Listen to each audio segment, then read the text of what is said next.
Hər vaxtınız xeyirli olsun, dəyərli izləyicilər, abituriyentlər. Artıq 8-ci sınaq imtahanının izahını sizlər üçün çəkirəm. Qeyd etdiyimiz kimi, bu sınaqlar Dövlət İmtahan Mərkəzinin 2-ci qrupa hazırlaşan abituriyentlər üçün paylaşdığı 20 sınaqdan coğrafiya fənnindən 8-ci sınaqdır.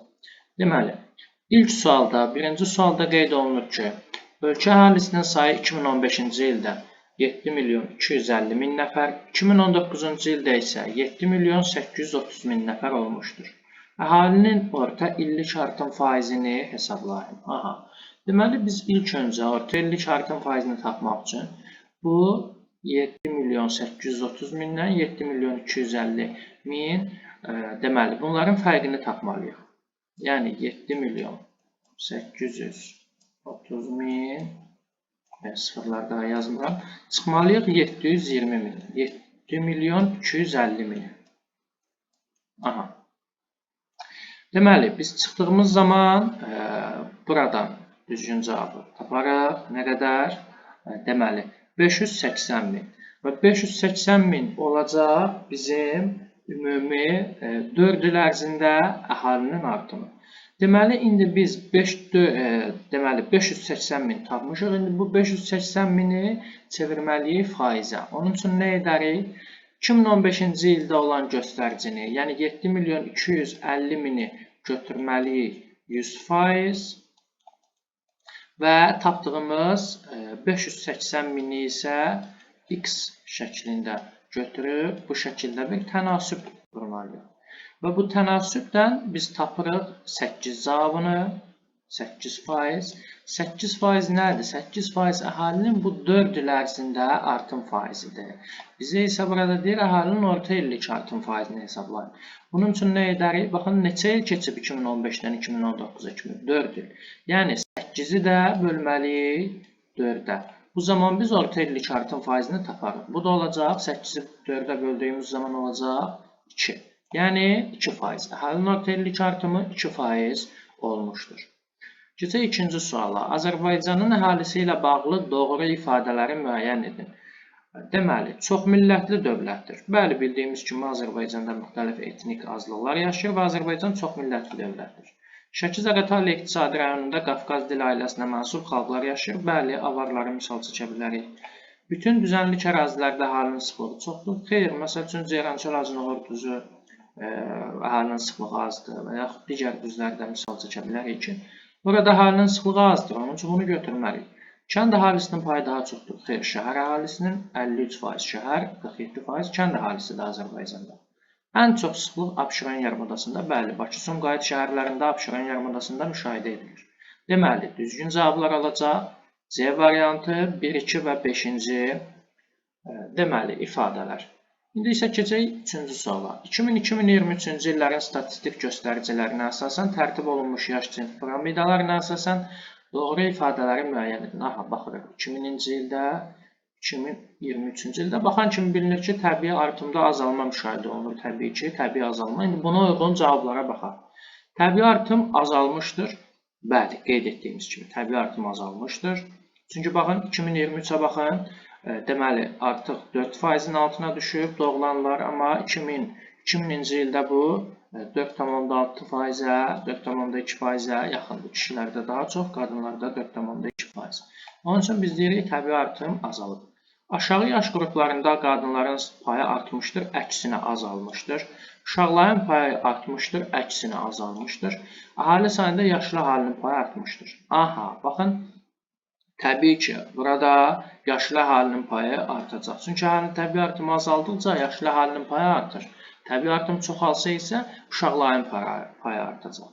5-də isə təbii artımın yüksəldilməsi istiqamətində demoqrafik siyasət aparılmışdır. Xeyr, biz burada demoqrafik siyasət görmürük. Deməli, düzgün cavablar olacaq. 1 və 4-cü bəndlər.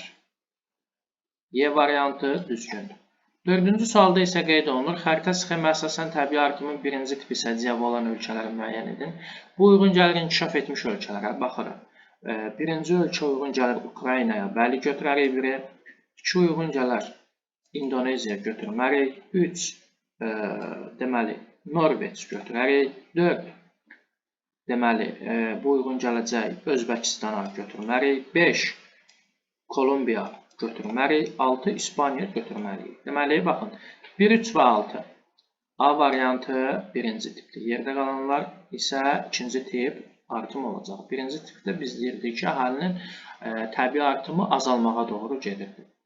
5-də qeyd olunur ki, bəzi ölkələrdə ekstremal ərazilərdə əhali məskunlaşmaqdadır. Bu prosesin məskunlaşmada hansı amilin rolunun artdığını göstərir. Bu proses məskunlaşmada hansı amilin rolunun artdığını göstərir. Bu şəkildə bir sual. Relyef, məskunlaşma tarixi, təbii artım, iqlim dəyişiklikləri bunlar olmayacaq. Ekstremal ərazilərdə əhalinin məskunlaşması artırsa, bu ancaq sənaye amili ilə bağlı ola bilər ki, insanlar burada iş yeri var və onun üçün insanlar ekstremal ərazi olsa belə buranı tərk etmirlər. Düzgün cavab 5-də D bəlidir.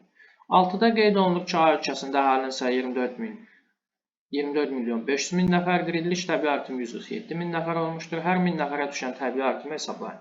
Deməli, burada biz nə edərik? Çox sadə tənasüb qurmalıyıq. Yəni, 24,5 milyon nəfəri götürməliyik 100%.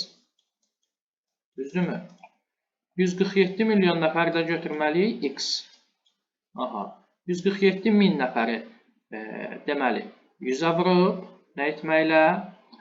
Deməli, bölməklə, daha doğrusu xeyr, baxın, bir saniyə, yox, burada qarışıqlıq oldu, bu belə olmamalıdır. Biz burada nə etməliyik? Faizlə götürməməliyik. Çünki burada 1000 nəfər verir bizə. Deməli, biz burada nə etməliyik? Baxın, 24,5 milyon nəfərə götürməliyik 147 min nəfər. Bizdən çünki 1000 nəfəri soruşur, 1000 nəfərə nə qədərdir? 1000 nəfərə götürməliyik X. X götürməliyik. Yəni, biz burada 1000-i vurmalıyıq 147 minə, bölməliyik 24,5 milyona. Bunu da tənasüb vurduğumuz zaman X olacaq 6 nəfər. Yəni, 1000 nəfərə təbii artım 6 nəfər düşmüşdür. Əgər 24,5 milyon nəfərə 147 min nəfər isə, 1000 nəfərə də 6 nəfər düşəcək. Düzgün cavab A variantı. 7-ci sualda soruşulur ki, ölkədə əmək ehtiyatlarının sayı 5 milyon nəfər, işsizlik səviyyəsi 10% olarsa, işsizlərin sayını hesablayın. Bu da çox rahat suallardan biridir. Dəyərli dostlar, burada biz baxan kimi bunun da cavabını düzgün tapa bilərik. 5 milyon nəfər ümumi əmək ehtiyatlarının sayıdır, işsizlik səviyyəsi 10% olarsa, baxın 5 milyonu götürərik 100%, 10%-i də götürərik X. Bu tənasübü də həll etdiyimiz zaman biz taparıq nə qədər? 0,5 milyon nəfər. Deməli, işsizlərin sayı olacaq 0,5 milyon nəfər. 8-də qeyd olunur uyğunluğu müəyyən edin. Aglomerasiya, megapolis, peyk şəhər, urbanizasiya. Baxaq. Qeyd olunur ki, aglomerasiya nə idi? Baxın, şəhər tipli yaşayış məntəqələrinin kompakt ərazidə toplanmasıdır. Bəli, aglomerasiya budur. Deməli, 1 olacaq D. 2. Megapolis. Megapolis ən iri məskunlaşma formasıdır. Aglomerasiyalar birləşərək megapolisləri əmələ gətirir. 2 olacaq B. Peyk şəhəri isə, baxın, iri sənaye mərkəzləri yaxınlığında yerləşən kiçik şəhərlər. 3 olacaq C. Məsəl üçün, Bakının peyk şəhəri deyilir, Xırdalandır. Urbanizasiyada olacaq şəhərlərin böyüməsi, şəhər əhalisinin artması və s. və ilaxır. 4-də olacaq A. 1D, 2B, 3C, 4A. Düzgün cavab olacaq, deməli, D variantı. Keçək 9-cu suala. 9-cu sualda qeyd olunur ki, xəritə sxemə əsasən əhalinin sıx və seyrək məskunlaşdığı əraziləri müəyyən edin. Baxırıq, A. Harada A? Bir saniyə. Baxın, A, təbii ki, Çin ərazisi burada sıx olacaq. Deməli, bax, 1-ə götürməliyik A. Daha sonra, bax, sıx olacaq Y-də və sıx olacaq C-də. Deməli, A, C, Y əhalinin sıx məskunlaşdığı olacaq. Baxın, D-dir Böyük Səhra, F-dir Sibir, B-dir Səhra. Bunlarda isə əhalinin sıxlığı daha aşağı olacaq. Aydındır. Onun üçün biz burada götürməliyik 1-ə A, C, Y, 2-yə B, D və F. Düzgün cavab olacaq A. Keçirik 10-cu suala. Təbii artımın azalmasına səbəb olan amillər hansılardır? Bizdən onları soruşur. İnsanların həyat şəraitinin yaxşılaşması. insanların həyat şəraitinin yaxşılaşması, əksinə təbii artıma səbəb olur. Səhiyyədə vaksinlərin tətbiqinin genişlənməsi, bu da həmçinin təbii artımın azalmasına səbəb olmaz. Ailə planlaşdırması siyasətinin həyata keçirilməsi, bəli, bu təbii artımın azalmasına səbəb ola bilər. Əməktutumlu sənaye sahələrinin inkişafı, aidiyyatı yoxdur. Qadınların ictimai fəallığının artması, bəli, məsəl üçün, baxın, Avropada şəhər həyat tərzinin yayılması ola bilər. 3, 5, 6. Təbii artımın azalmasına səbəb olan amillərdir. Yəni, D variantı. 11-ci sualda qrup və dağınıq formada olan kənd yaşayış məntəqələrinə aid xüsusiyyətləri bizdən müvafiq olaraq soruşur. Deməli, biz burada nə edirik? Baxırıq. Birincidə soruşur ki, bir və bir neçə ailə yaşayır. Bu təbii ki, dağınıq olacaq. Bəzi ölkələrdə ranço fazenda adlanır. Bu da dağınıq olacaq. Baxın, bu da dağınıqdır, bu da dağınıqdır. Amerika, Avstraliya və Şimali Avropa ölkələrində bu da dağınıqdır. Baxın, 2 olacaq, 1, 2, 5. İndi baxaq, qrup formada olanlar. Azərbaycanda kənd yaşayış məntəqələri bu tiplidir. Bəli, Azərbaycanda dağınıqdır, daha doğrusu qrupdur. Yüzlərlə, minlərlə əhali yaşayır. Bu da qrupdur. Dağınıqda daha az əhali yaşayır. Məktəb, uşaq bağçası, xəstəxana və sair sosial infrastruktur obyektləri fəaliyyət göstərir. Bu da qrup şəklində əhalinin sayının çox olduğu, qrup şəklində yaşadığı kənd formalarına aiddir. Deməli, qrupa da bir adı aid olacaq 3, 4, 6. Düzgün cavab B variantı.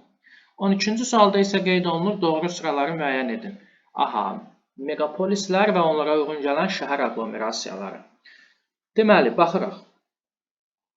Rainbow, Liverpool, Rainbow, xeyr, olmaz Liverpool, bir səhvdir. Spiti, Chicago, Detroit olar. Tokyo, Tokyo, Osaka. Tokyo, Tokyo, Osaka, bəli, bu da olacaq. Bosvaş, Washington, San Francisco olmaz, bu Sansandır. Sansan, New York, Los Angeles olmaz. İngiltərə, London, Manchester, bəli, bu düzgündür. 2, 3 və 6. Deməli, biz burada nə bilməliyik? Megapolislərə daxil olan şəhərləri, aglomerasiyaları. Keçək 13-cü suala. BMT-nin əhali fondunun fəaliyyət proqramına aid deyil. Əhalinin ərzaq təhlükəsizliyinin təmin edilməsi. Ərzaqla bağlıdırsa aid deyil, deməli götürərik.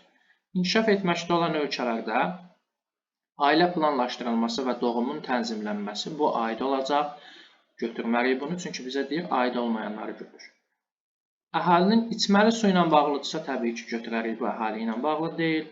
Ətraf mühitdə baş verən dəyişikliklərin insan sağlamlığına təsirinin öyrənməsi, bunu da götürərik. Baxın, əhali artımı ilə bağlı məsələdirsə, bunu da götürməliyik. Deməli, 1, 3 və 4. Yəni, A variantı olacaq, düzgün cavab variantı. 13, A. 14-də qeyd olunur ki, doğru sıraları müəyyən edin. Aha, Slavyan, Roman, German, İran və Hindari. Slavyan, Polyaklar və Ruslar, bu təbii ki, düzgündür. Slavyan dil qrupuna aiddir. Roman, İspanlar və İtalyanlar təbii ki. German, İsveçlilər, Finlər, xeyr, Finlər Slavyan olacaq. İran, Əfqanlar, Benqallar, deməli, yox, Benqallar Hindari olacaq, bu da səhvdir. Hindari, Hindistanlılar, Pəncablılar, bəli, bu düzgündür. 1, 2 və 5. Düzgün cavab olacaq 14-də C variantı. 15-də isə xəritə sxemə əsasən insan inkişaf indeksinin çox yüksək olduğu ölkələri deyir. Biz burada çox yüksək inkişaf etmiş Avropa, Şimali Amerika ölkələrini, Yaponiyanı götürürdük, Avstraliyanı götürürdük. Baxın, Avropada Norveç, 5 Kanada, 4 Avstraliya götürməliyik. Misirdir, Madaqaskardır, Çindir. Bunlar insan inkişaf indeksinin çox yüksək olduğu ölkələr deyil. Yəni 2, 4 və 5. Düzgün cavab olacaq B variantı. 16-da isə qeyd olunur, Azərbaycanda əhali ilə bağlı doğru ifadələri müəyyən edin. Kənd əhalisinin payı artmaqdadır, əksinə azalmaqdadır. Ferma tipli kənd yaşayış məntəqələrinin sayı çoxdur. Xeyr, Azərbaycanda qeyd etdiyimiz kimi, əsasən qrup formada olan kənd yaşayış məntəqələri üstündür. Şəhər əhalisinin payı çoxdur, bəli.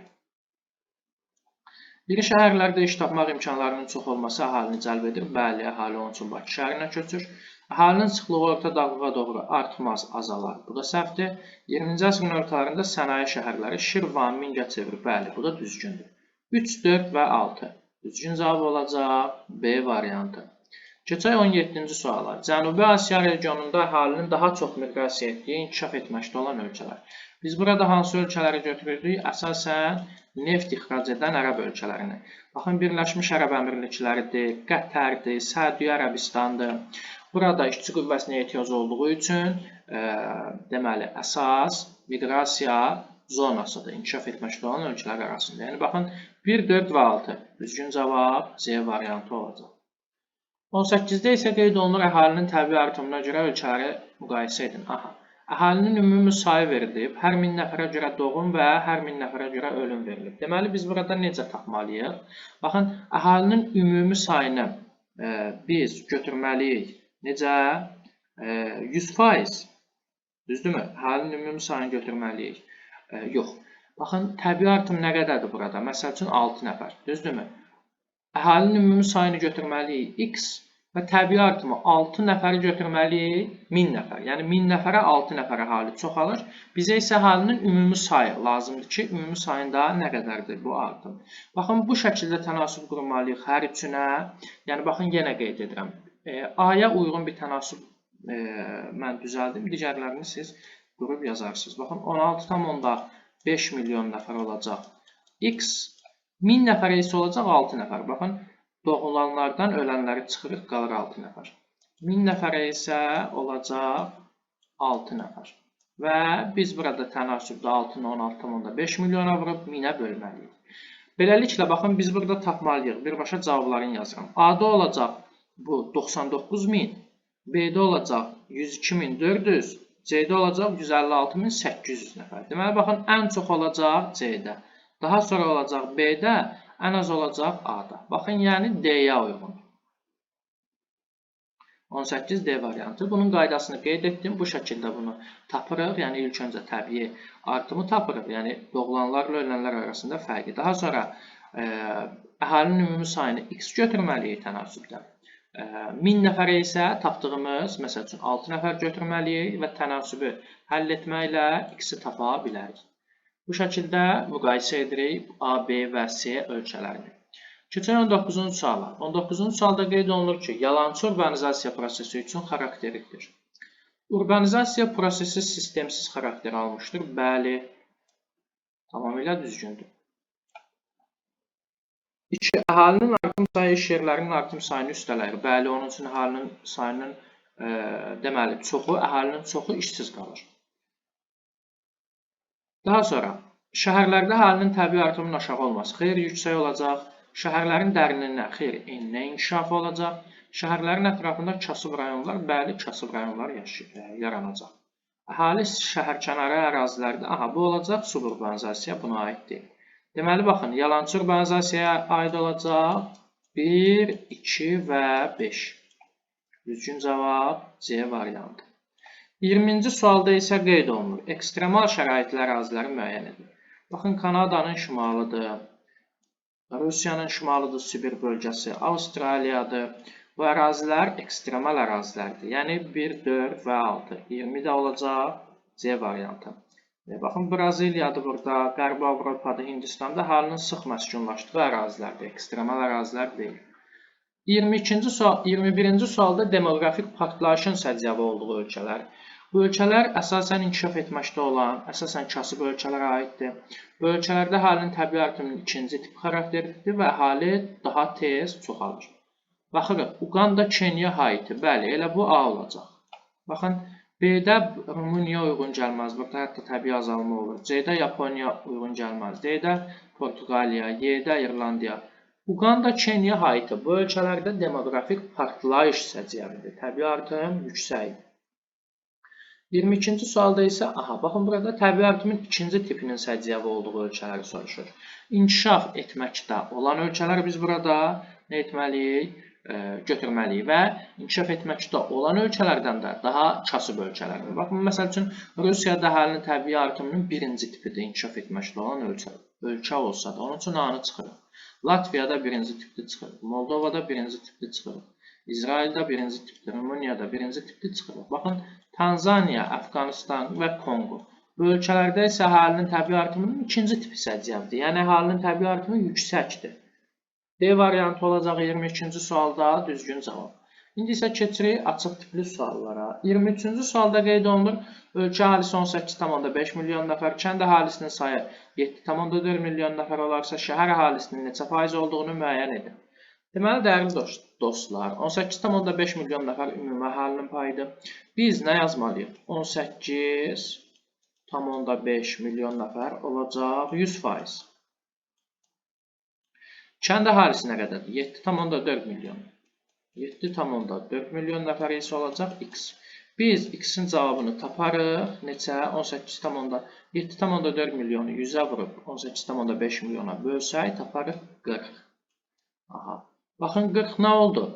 Kənd əhalisinin sayı. Bizdən nə soruşur? Şəhər əhalisinin sayı. Deməli, nə edərik? 100-dən də çıxarıq 40-ı. Çünki 40 olacaq kənd əhalisi. Qalar 60%. Deməli, şəhər əhalisinin sayı, daha doğrusu payı olacaq nə qədər? 60%. İndi isə keçirik 24-cü suala. Azərbaycanda əhalinin sıx məskunlaşdığı əraziləri müəyyən edin. 1 olmaz, yüksək dağlıq ərazidir, vulkanik yayla. 2 olmaz, Qobustan alçaq dağlıqdır. 3 olmaz, Ceyran çölü uyğun gəlir. 4 olar, baxın düzənli idi, Samurdağ və Çobalı əhali burada sıx olar, Xəzərin sahili. 5 olar, Naxçıvan şəhəri və 6 Lənkəran şəhərinə uyğun gəlir. Bu ərazilər əhalinin sıxlığının daha çox olduğu ərazilər olacaq. Deməli, 4, 5 və 6. 24-cü sualın düzgün cavabı. 25-ci sualda isə qeyd olunur, şimal və şərq yarımkürəsində yerləşən aqlomerasiyaları müəyyən edin. Kəlkütdə Hindistan, şimal və şərqdə yerləşir, düzdür. Jakarta, Indoneziya, cənub yarımkürəsindədir, yanlışdır. Lagos, Nigeriya, şimal, şərq yarımkürəsindədir, düzdür. Rio de Janeiro, cənub yarımkürəsindədir. Detroit, ABŞ-da, şimal və qərb yarımkürəsində olduğu üçün səhvdir. Karachi, Pakistanda, bəli, şimal və şərq yarımkürəsindədir. 1, 3 və 6 ölkələr, daha doğrusu şəhərlər, şimal və şərq yarımkürəsində yerləşən aqlomerasiyalar olacaq. Keçirik 26-cı suala. 26-cı sualda isə qeyd olunur, xristian dininə etiqad edən türk xalqları. Baxın, xristian dininə etiqad edən türk xalqları qaqavuzlarla çuvaşlar idi. Yəni 4 və 5. Düzgün cavabdır. 27-ci sualda deyir, Mongoloid, Avropoid, Ekvatorial. Biz burada tapmalıyıq bunların hansı ərazidə yaşadıqlarını. Mongoloid, yox, birinci bunlara baxaq. Baxın, A olacaq Mongoloida uyğun, elə birinciyə uyğun. Rusiyanın Saxa-Yakutiya ərazisi. C, Afrikadırsa bu olacaq, ekvatorial ərazidirsə, ekvatorial olacaq C. B-yə baxmadıq, B-yə baxaq. Avstraliya olacaq Avropoid. D, Avropa olacaq Avropoid. Şərqi Avropa. Və Y, Şimali Amerikanın şimalı. Bu da olacaq Mongoloid. Deməli, 1 olacaq A, Y, 2 olacaq B-dir və 3 olacaq C. 27-nin düzgün cavabı. İndi gəlin, keçək situasiya tipli tapşırıqlara. Situasiya tipli tapşırıqlarda qeyd olunur ki, A ölkəsinin təsərrüfatında yaranan çətinliklər onun demoqrafik göstəricilərinə də təsir etmişdir. Əhalinin sayı 18,5 milyon nəfər. Hər 1000 nəfərə görə təbii artım 15 milyon nəfər. Emigrantların sayı 320 min nəfər. İmmigrantların sayı 1500 nəfərdir. 28-də deyir ki, verilənlərə əsasən ilin sonunda təbii artımın və ölkə əhalisinin sayının nə qədər olduğunu tapın. Gəlin, birinci təbii artımı tapaq. Təbii artımı tapmaq üçün nə edərik? Baxın, 1000 nəfərə nə qədər əhali çoxalıb? 15 nəfər yazırıq. 1000 nəfərə 15 nəfər. Bu zaman əhalinin ümumi sayı 18,5 milyon nəfərə təbii artım nə qədər olar? Onu da burada yazırıq. Deməli, 18,5 milyonda olacaq x. Tənasübü həll etdiyimiz zaman x-imiz bərabər olacaq neçəyə? 27.000, daha doğrusu 277.500 nəfərə. Deməli, 277.500 nəfər olacaq. Deməli, ölkə əhalisinin, daha doğrusu təbii artım, yəni ilin sonunda təbii artım olacaq 277.500. Baxın, birincini tapdıq. 1 olacaq 277.500. Daha burada yazılır. Və deyir ölkə əhalisinin sayını. Baxın, ölkə 18,5 milyon nəfər əhalisi var idi. 18,5 milyon nəfərin üzərinə 277.500 nəfər gələrik və baxın, emigrantlar 320 min idi, immigrantlar 1500. Deməli, tapdığımız cavabdan da 320 mini çıxıb, üzərinə 1500-ü gələrik. Çünki emigrantlar ölkədən gedənlərdir, immigrantlar ölkəyə gələnlərdir. Deməli, baxın, bir daha qeyd edirəm. Təbii artımı tapdıq. İndi əhalinin ümumi sayını tapmalıyıq. 18,5 milyon nəfərin üzərinə gələrik. Tapdığımız təbii artımı 277.500 nəfəri və tapdığımız saydan immigrantların sayını 320 mini çıxarıb, immigrantların sayını 1500 nəfəri isə toplayarıq. Bu da edəcək, topladığımız zaman 18 milyon, yazıram burada, səliqəsiz olsa belə, 18 milyon 459 min nəfər. 18 milyon 459 min nəfər oldu nə? Əhalinin ümumi sayı. Aydındır. Təbii artım isə nə qədər oldu? Təbii artımı da burada yazaq. 277.500 nəfərdə oldu ümumi təbii artım. Keçək 29-cu suala. 29-cu sualda qeyd olunur ki, verilənlərə əsasən ölkədə miqrasiya prosesinin səbəbini və istiqamətini müəyyən edin. Problem nə idi burada? İqtisadi çətinliklər. Düzdürmü? Təsərrüfatlarla çətinliklər. Deməli, bu olacaq elə iqtisadi amil. Aydındır. Miqrasiya prosesinin səbəbi olacaq iqtisadi amil.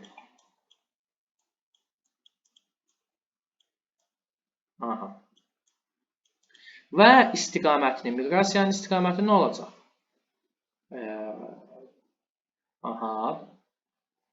Miqrasiyanın istiqaməti də olacaq xarici miqrasiya. Aydındırmı? Çünki artıq burada ölkəni əhali tərk edib. Bu da olacaq xarici miqrasiya. 29-cu sualda bu cürdür. 30-cu sualda qeyd olunur, verilənlərə əsasən ölkədə hansı növ işsizlik daha çox müşahidə olunacaq. Ümumiyyətlə, bu iqtisadi amillərlə bağlı olan, təsərrüfatlarla, çətinliklərlə bağlı olan proseslərdə olacaq dövrü işsizlik. Dövrü işsizlik nə idi? Məhz böhranlar nəticəsində iş yerlərinin bağlanması, ixtisarların baş verməsi, təsərrüfatlarla problemlər. Bu da aid olacaq dövrü, deməli, işsizliyə.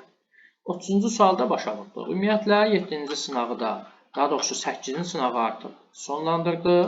Növbəti videomuzda 9-cu sınağın izahını verməyə çalışacağım. Diqqətiniz üçün təşəkkür edirəm. Çox sağ olun.